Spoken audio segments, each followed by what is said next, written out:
following program is rated TVMALV. It contains strong language, violence, and nudity. It is intended only for mature audiences. Viewer discretion is advised. Keeping it real. Shazam! Keeping it real. Well, I probably shouldn't show you this, but I'm totally going to. Chad on Demand. Chad on Demand. One podcast is keeping it real. Hello? Hey, I love your show. You must unlearn what you have learned. Hello, Americans, and welcome to Chad on Demand, the Keeping It Real podcast, a presentation of Hardy Media. This is episode 4. My name is Chad Hardy. I am your host. Today is Thursday, April 2nd. Thank you for being here. I received an email this week by Donald Lansing out of Sydney, Nebraska, a place of which I've driven through, never really been there before. His letter reads, I quote, "You talk plain speak, and then at times talk as though you have a degree in coronavirus. Which is it?" he asked.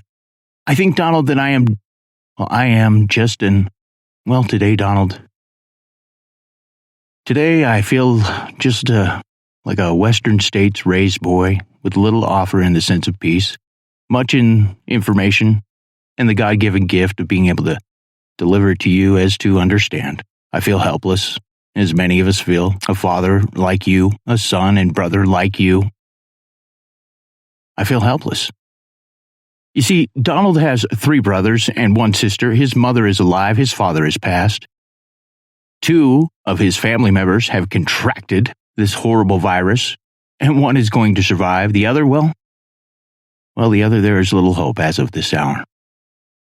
What hurts the most, he writes, is that not that my brother, who I have remained so close to throughout the years, is passing away. Because as we were raised, and as per God's plan, he continues, to which no matter what we were raised to always believe was perfect, we have accepted this loss, he writes. What I am trying to accept, and all of us are agonizing over, is that our so dear loved one is lying there, alone. Not one of us able to be there to hold his hand. And for that, there is no acceptance, he writes. How many of us have really accepted what is happening?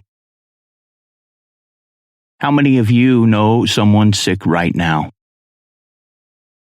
From the latest numbers, if you don't, give it a week or 2. Sound blunt? Well, there's no sugar to coat anything here on this show. 0. This is a trying time for so many Americans. It will continue to be. I urge you, stay informed. Trust and know your news sources. You see, Sally's mom's brother's uncle said this and that, spreading on Facebook so fast, even this week, that the CDC had to make an announcement about aspirin and Tylenol this last week. Oh yeah. How many of you shared that freely? Without knowledge. We are in this together, but you have to resist. You have to resist that urge to panic or spread information you do not know to be certain. Fact. Better to not say anything at all or share anything before you know it's a fact. Not because so-and-so shared it, because of course they would know. They would know. Credible resources are scarce. I read it and heard it on the news. And this time, at this moment, needs to be questioned. That's what we do here. We double and triple check our facts. We have real people, real interviews, and you have the ability to hear from our politicians and our officials who will come on this show. You see, I've been doing this kind of thing for a minute or 2. I have access, others don't. 30 years of experience. This is Chat on Demand. And this is the podcast that keeps it real. Now, I've heard from so many of you this past week as to what about our mortgage payments? That there have been so many stories about so-called mortgage forgiveness and no payments for 90 days, and that's not all. Oh no. If you call now and fictitious emails and text messages pretending to be your banks, oh, it's overwhelming during these normal struggles of American families, let alone when you're ordered to stay home or you're out of work right now. You're clicking on it. My guests will give it to you straight.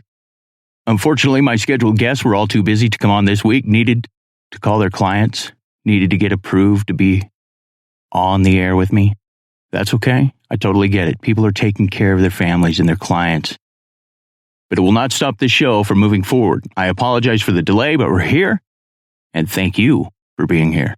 Tonight, you're going to hear from a local mortgage professional, although not the one I had scheduled and promoted, but with just as much experience from Lake Tahoe. Shivani Peterson from South Lake Tahoe's All Western Mortgage. I'll take it further and bring you Mark Calibria. He's the Federal Housing Finance Director for the entire United States.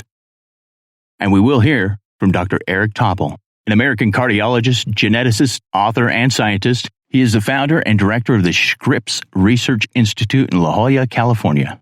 He also serves as the Chief Academic Officer for Scripps Health, a professor of genomics at the Scripps Research Institute, and a senior consultant at the Division of Cardiovascular Diseases at Scripps Clinic. He is editor-in-chief of Medscape and theheart.org. He's published 3 bestseller books on the future of medicine, and he will issue a warning that the U.S. will surpass all other countries in coronavirus deaths. The coronavirus death toll in the U.S. neared 5,000 early this morning, according to NBC News tally, and there were more than 240,000 confirmed cases. Globally, more than 47,000 people have died from COVID-19, according to Johns Hopkins University. Officials across the country have continued tightening restrictions to try and slow the spread of the virus. Florida Governor Ron DeSantis issued a stay-at-home order for the entire state after refusing to implement social-wide distancing guidelines just a few days ago. And the mayor of Los Angeles told everyone to start wearing masks. Meanwhile, the Trump administration backtracked Wednesday evening on new rules, saying Social Security recipients won't have to file a tax return to receive a payment. Colorado now has 2,966 cases, 69 deaths. Wyoming